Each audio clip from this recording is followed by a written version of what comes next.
ಇದು ಓಕೆನಾ, ಇದು ಗ್ರೇ ಎನರ್ಜಿ ಪ್ಯೂರ್ ಎಥನಾಲ್ ಕಂಪನಿಯ ಮಾಲೀಕರಾದ ಫಹಾದ್ ಕಮಲ್ ಪಾಷಾ ಅವರ ಮಗ ಆಗಿರುವಂತಹ ಫಹಾದ್ ಅವರಿಂದ ಖರೀದಿಸಿದಂಥ ಕಾರ್ಖಾನೆ.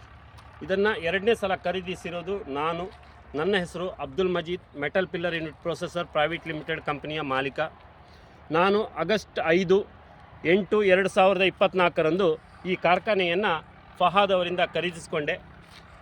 6,50,00,000 ರೂಪಾಯಿಗೆ ಖರೀದಿಸಿದ ಕಾರ್ಖಾನೆಯನ್ನು ನಾನು ಸತತವಾಗಿ ಕಟ್ಟಿಂಗ್ ಪ್ರಾರಂಭವನ್ನು ಮಾಡಿ ನನ್ನ 50ರಿಂದ 60 ಜನ ಕಟ್ಟಿಂಗ್ನ ಕೆಲಸಗಾರರನ್ನು ಹಾಕ್ಕೊಂಡು ಇಲ್ಲಿ ಎಲ್ಲ ರೀತಿಯ ಕೆಲಸಗಳನ್ನ ಮಾಡಿದೆ. ಆ ನಂತರದಲ್ಲಿ ನನಗೆ ಇಲ್ಲಿರುವಂತಹ ಬಾಧ್ಯತೆಗಳು ಗೊತ್ತಿರಲಿಲ್ಲ. ಶ್ರೀನಿವಾಸ ರೆಡ್ಡಿ ಅಂತ ಹೇಳುವ ಮಾಲೀಕ, ಈ ಸ್ಥಳಕ್ಕೆ ಸಂಬಂಧಿಸಿದ ಮಾಲೀಕ ಬಂದು ಅಬ್ಜೆಕ್ಷನ್ ಮಾಡಿದವಾಗಲೇ ಗೊತ್ತಾಗಿರೋದು.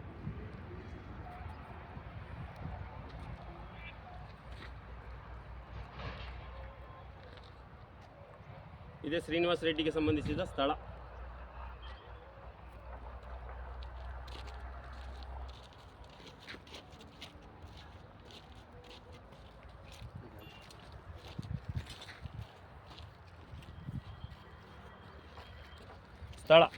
ನಂತರದಲ್ಲಿ ಶ್ರೀನಿವಾಸ ರೆಡ್ಡಿ ಅವರಿಗೆ 1,25,00,000 ಫಹಾದ್ ಕಡೆಯಿಂದ ಬರಬೇಕಿತ್ತು ಅಂತ ಹೇಳಿ ನಮ್ಮನ್ನು ಕೆಲಸ ತಡೆದ್ರು. ಕೆಲಸ ತಡೆದವಾಗ ನಾನು ಫಹಾದ್ ಕಂಪನಿಯವರಿಗೆ ಫೋನ್ ಮಾಡಿ ಅವರ ಮಾಲೀಕರಾದ ಫಹಾದ್ ಅವರಿಂದ ಮಾತುಕತೆ ಮಾಡಿದೆ. ಆದರೆ ಯಾವುದೇ ಸ್ಪಂದನೆ ಸಿಗದೇ ಇದ್ದ ಕಾರಣದಲ್ಲಿ ಕೊನೆಗೆ ನನಗೆ ಒಂದು ಮೇಲ್ ಮುಖಾಂತರ ಮಾಹಿತಿ ಬರುತ್ತೆ, ಅವರಿಂದ ನೀವು ತೀರ್ಮಾನ ಮಾಡಿಕೊಂಡು ಅವ್ರ ಹತ್ರ ಸೆಟ್ಲ್ಮೆಂಟ್ ಮಾಡ್ಕೊಳ್ಳಿ, ನಾವೇನು ಬಾಡಿಗೆ ಕೊಡಲ್ಲ ಅಂತ.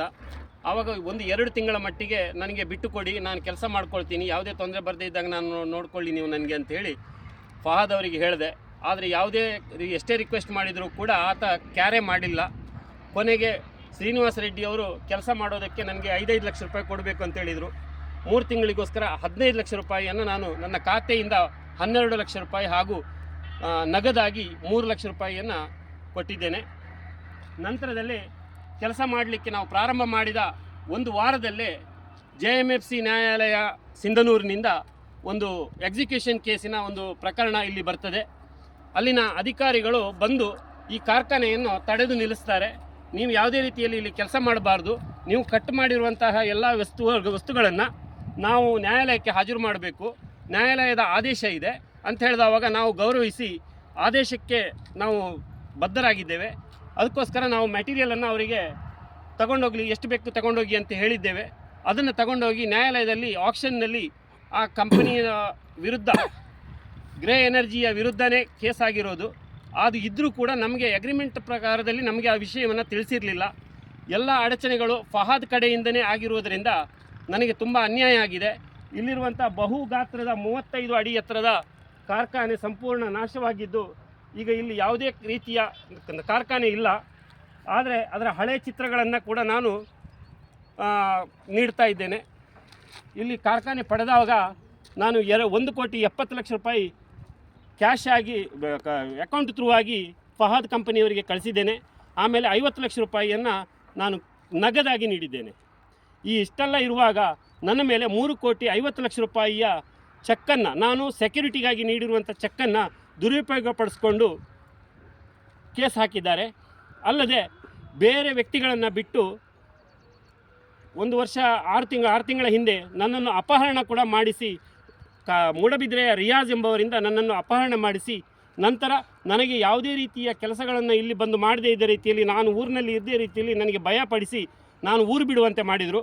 ನಾನು ಊರು ಬಿಟ್ಟ ಸಂದರ್ಭದಲ್ಲಿ ಇಲ್ಲಿರುವಂಥ ಕಟ್ಟಡದಲ್ಲಿರುವಂಥ ಟರ್ಬೈನು ಹಾಗೂ ಕಂಡೆನ್ಸರ್ಗಳನ್ನು ಹಾಗೂ ಎಲ್ಲ ವಸ್ತುಗಳನ್ನು ಬೆಲೆ ಬಾಳುವ ಹೆಚ್ಚು ಕಡಿಮೆ 6 ಕೋಟಿ ಚಿಲ್ಲರೆ, 4.25 ಕೋಟಿ ಚಿಲ್ಲರೆಯ ಮೆಟೀರಿಯಲ್ಗಳನ್ನು ಇಲ್ಲಿ ಕಟ್ ಮಾಡಿ ಹಾಕಿದ್ದಾರೆ. ಇದೆಲ್ಲ ಅದೇ ಮೆಟೀರಿಯಲು, ಈ ಟರ್ಬೈನ್ನಲ್ಲಿ ಮತ್ತು ಕಂಡೆನ್ಸರ್ನಲ್ಲಿ ಬರುವಂಥದ್ದು. ಇದು ಸಂಪೂರ್ಣ ಬೆಲೆ ಬಾಳುವಂಥದ್ದು. ಹೆಚ್ಚು ಕಡಿಮೆ ಇದರ ಬೆಲೆ 6 ಕೋಟಿ ಚಿಲ್ಲರೆ ಆಗ್ತದೆ.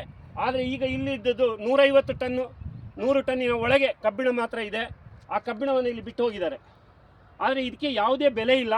ಯಾಕೆಂತ ಹೇಳಿದರೆ ಅದರಲ್ಲಿ ಅತಿ ಅಮೂಲ್ಯವಾದ ಕಾಪರು, ಬ್ರಾಸು, ಸ್ಟೀಲು ಹಾಗೂ ಅಲ್ಯೂಮಿನಿಯಂಗಳನ್ನು ಸಂಪೂರ್ಣ ಕದ್ಕೊಂಡು ಹೋಗಿದ್ದಾರೆ. ನನಗೆ ಇಲ್ಲಿ ಬರುವಂಥ ಅವಕಾಶ ಇಲ್ಲ. ಯಾಕೆಂತ ಹೇಳಿದರೆ ಮಾನ್ಯ ಸಿವಿಲ್ ನ್ಯಾಯಾಲಯದಲ್ಲಿ ನನ್ನ ವಿರುದ್ಧ ಕ್ಯಾವೆಟನ್ನು ಹಾಕಿ ನಾನು ಯಾವುದೇ ಪ್ರಕರಣಗಳನ್ನು ಪೊಲೀಸ್ ಠಾಣೆಯಲ್ಲಿ ನೀಡಬಾರ್ದು ಅಂತ ಹೇಳೋ ರೀತಿಯಲ್ಲಿ ನನ್ನನ್ನು ಕಟ್ಟಿ ಹಾಕಲಾಗಿತ್ತು.